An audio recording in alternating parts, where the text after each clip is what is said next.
avec mon interlocuteur, qui parle français. Alors, vous parlez français, c'est vrai? Je parle français. Comment vous appelez-vous, je m'excuse? Raphaël. Raphaël, c'est Eugène. Raphaël. Enchanté. Monsieur, alors... espagnol. D'accord. Alors, c'est un très bon nom, très connu. Donc, je voudrais vous proposer de me poser quelques questions qui concernent les curiosités de Mossoul qui nous entourent. Alors, c'est très utile aussi pour les gens qui vont nous voir peut-être sur le vidéo. Alors, pour moi, c'est un grand plaisir de vous donner quelques détails intéressants si vous en êtes intéressé. Qu'est-ce que vous voudriez savoir d'abord? Ici, qu'est-ce qui peut vous intéresser? Qu'est-ce que c'est que ça, par exemple? Alors, les tours avec une crème chantilly, non? Oui, ça c'est une bonne question d'ailleurs. C'est ce qu'on appelle... poser cette question, si tu peux me répondre. Ouais, c'est très possible. Bon, on peut tourner la caméra là-bas pour voir de plus près cette cathédrale de Basile le Bienheureux. Oui, ça s'appelle comme ça, la cathédrale de Basile le Bienheureux. C'est pas le Kremlin? C'est pas le Kremlin, non, pas du tout. Le Kremlin, c'est d'abord une petite ville au centre de Moscou, alors entourée, c'est un genre de forteresse entourée par le grand mur crénelé avec la dentelle, faite en dans un style italien, pardon.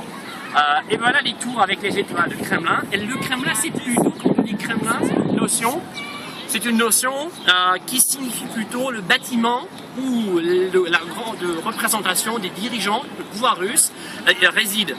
C'est le président, donc je ne vais pas dire Medvedev, M. Poutine. Donc c'est lui qui réside là-bas, c'est son cabinet de travail, c'est sa salle de travail. Voilà, les tours du Kremlin qui l'entourent. Donc tout le personnel, tous les cadres qui s'occupent du président, depuis les gens qui font de la main d'œuvre jusqu'au personnel, jusqu'au cadre qui dirige, qui ménage ses affaires, alors ils sont là. Bon, alors en ce qui concerne cette cathédrale de Basile le Bienheureux, c'est une vieille cathédrale vraiment datée de 15 et 16e siècle, qui est très très ancienne. C'est une édifice, une bâtisse très très connue. Donc pour de l'inconnu, quand un étranger vient ici pour la première fois dans la vie, il dit toujours alors je voudrais bien manger de la borscht, c'est une genre de soupe nationale russe, mais aussi voir les curiosités. D'abord, c'est une grande curiosité appelée la cathédrale de Basile le Bienheureux. Vous la visitez ou? Ouais, pour la visiter, mais pas à l'intérieur, parce que c'est pas toutes les heures qui sont disponibles, les salles de cette cathédrale. Mais en ce qui concerne les Kremlins, voilà. Vous voyez l'horloge? Est-ce qu'on peut voir l'horloge? Donc en russe, ça s'appelle courante. Courante, c'est courant, parce qu'elle a une trottinette qui courante en russe, mais en français c'est la montre, l'horloge à carillon. Et c'est ça qui sonne 12 fois à minuit, donc la veille du jour de l'an. Donc quand on réveillonne, on fait chin-chin juste après la deuxième sonnerie. Et on boit, alors. Et on se réveille le matin dans une salade. D'après une tradition russe, c'est une salade de Lénine. Bon, alors la question, c'est le mausolée, la tombe de Lénine. Alors, n'hésitez pas, posez une question encore.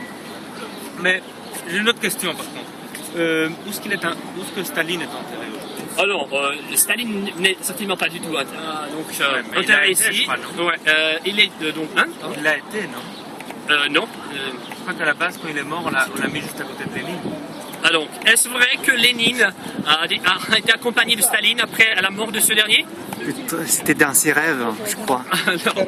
Mais en fait, Staline est enterré tout près du muraille du Kremlin. Oui, c'est toujours pour Lénine. C'était lui-là, justement, gommé et conservé. Staline, non, c'est le grand dirigeant, le duc russe, on peut dire de n'importe quelle façon. Alors, mais il n'a pas jamais eu la possibilité d'être mis là-bas, dans ce mausolée. Il y a eu à un moment donné un mausolée Staline? Non, il a été enterré comme d'habitude. Juste ce qu'on peut dire assurément, c'est que tout le peuple russe, dans la quantité des millions de gens, ont pleuré pendant la mort et se sont recueillis autour du cercueil de Staline. Et c'était un deuil national pendant très longtemps, mais ça s'est fini. Il est enterré justement parce qu'après sa mort, c'est tout de suite la dissuasion, la descente du culte de Staline, parce que c'est Khrouchtchev, et on commence à pressentir la défonte, la refonte, donc le changement du système politique. donc le rapprochement vers l'Occident, tout en étant dans une guerre froide que nous avions à l'époque. Voilà, là-bas, on peut regarder le musée historique de Moscou. Donc c'est un bâtiment assez vieux et avec donc fait de pierre rouge. Bon. Merci beaucoup. De rien, avec plaisir. Merci pour votre attention.